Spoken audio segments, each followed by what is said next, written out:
Kamal sir Sethu from Coimbatore. இப்போ என்னன்னு பார்த்தீங்கன்னா, நேற்று 3ஆம் தேதி செப்டம்பர் 3 வந்து 56வது கவுன்சில் மீட்டிங் நடந்தது.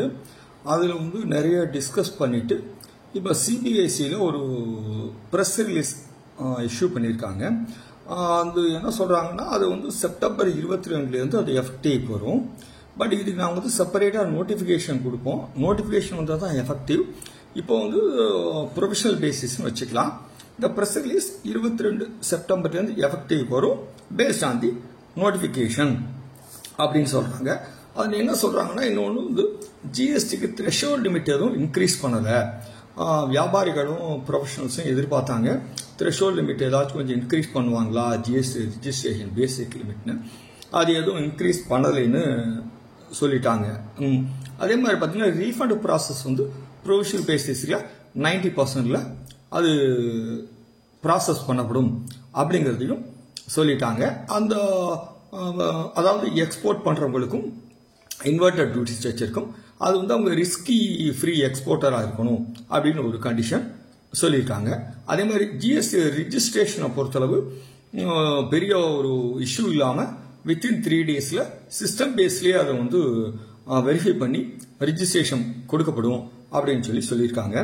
இதில் இன்னொன்று என்ன சொல்லியிருக்காங்கன்னா, இந்த புது ரேட் சேஞ்ச் வர்றது வந்து அந்த நோட்டிஃபிகேஷன் வந்த பிறகு அதுலேருந்து தான் எஃபெக்டிவ் அப்படிங்கிற மாதிரி சொல்லியிருக்காங்க. சரி சார், இப்போ இதில் வந்து நான் புது நோட்டிஃபிகேஷன் வருது, இந்த ரேட் ஆஃப் டாக்ஸ் குறையுது, அப்போ நான் கையில் ஸ்டாக் வச்சுருக்கேன், அது என்ன பண்ணுறது? அது ஒரு ப்ராக்டிக்கல் டிஃபிகல்டிஸ் இருக்குது. சார் இல்லை சார், புதுசுக்கு வந்து எனக்கு ரேட் ஆஃப் டாக்ஸ் கூடுது, பழசில் நான் ஸ்டாக் வச்சுருக்கேன், என்ன பண்ணுறது? அதுக்கு ஒரு பிரச்சனை, அது என்னென்னு ஒரு இஷ்யூ வரும். அதை we have to clarify by the council. அதான் அதே மாதிரி பார்த்தீங்கன்னா, அடுத்து என்னன்னா, சார் நான் கையில் வந்து பொருள் வச்சிருக்கேன், என்னுடைய பொருள் இப்போ வந்து புது நோட்டிஃபிகேஷனில் வந்து எக்ஸம்ப்டட் ஆக போகுது, அப்போ என்ன பண்ணணும்? ஐடிசியை ரிவர்ஸ் பண்ணணும், அது அந்த மாதிரி ஒரு இஷ்யூ வரும். இது ஒரு ஏரியா, இதை நம்ம தனியாக பார்க்கலாம்.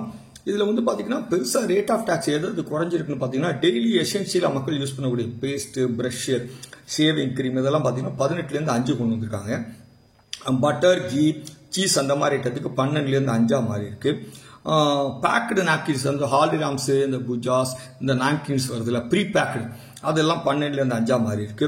யூட்டன்ஷியல்ஸ் மக்கள் யூஸ் பண்ணக்கூடிய எவர்சில்வர் பாத்திரங்கள், அந்த அலுமினியம் பாத்திரங்கள், ப்ரெஷர் குக்கர், அந்த மாதிரி ஐட்டம்லாம் 12லேருந்து 5 மாறி இருக்கு. பேபி ஐட்டம்ஸ், பிறந்த குழந்தைகள் யூஸ் பண்ணக்கூடிய நாப்கின்ஸ், அதனுடைய அலைட் ஐட்டம்ஸ் பூரா 12லேருந்து 5 மாறி இருக்கு. பெரிய ரிலீஃப் வந்து ஹெல்த் கேர், எல்ஐசிக்கு பார்த்தீங்கன்னா அதே மாதிரி 18லேருந்து நில் சொல்லியிருக்காங்க, டாக்ஸே கிடையாதுன்னு.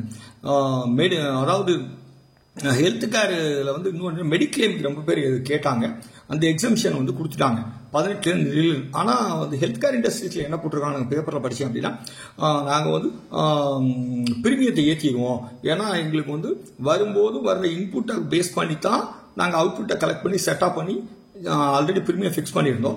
இப்போ வந்து ரேட் ஆஃப் டாக்ஸ் கவர்மெண்ட் நில்லுன்னு சொல்லிட்டா நாங்கள் பிரீமியத்தை இன்க்ரீஸ் பண்ணுவோம்னு சொல்லியிருக்காங்க.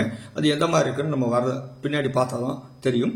அதே மாதிரி சில மெடிக்கல் ஐட்டம்ஸ் பார்த்தீங்கன்னா, மெடிக்கல் டிவைசஸ், இன்ஸ்ட்ருமெண்ட்ஸ் வந்து 12லேருந்து 5 மாறி இருக்கு.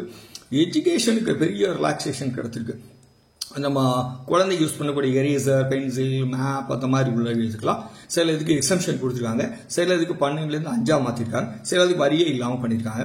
அக்ரிகல்ச்சரை இம்ப்ரூவ் பண்ணுறதுக்காக டிராக்டர், அக்ரி ரிலேட்டட் பூரா வந்து 12லேருந்து 5 மாற்றிருக்காங்க. மோட்டர் வெஹிக்கிள்ஸ் பூரா பார்த்தீங்கன்னா 2 வீலர், 4 வீலர், 3 வீலருக்கு பார்த்தீங்கன்னா 28லேருந்து 18 மாற்றிருக்காங்க.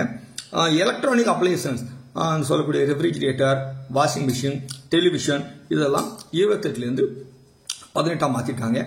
நம்ம அடுத்தடுத்த வீடியோக்களில் நம்ம கையில் இருக்க ஸ்டாக்குக்கு எப்படி நம்ம ஐடிசி ரிவர்ஸ் பண்ணுறது, இல்லை கையில் இருக்க ஸ்டாக்குக்கு ரேட் ஆஃப் டாக்ஸ் இன்க்ரீஸ் பண்ணியிருந்தா நம்ம அதை எப்படி யூஸ் பண்ணுறதுங்கிறத பின்னாடி வர்ற வீடியோக்களை பார்க்கலாம். தேங்க்யூ.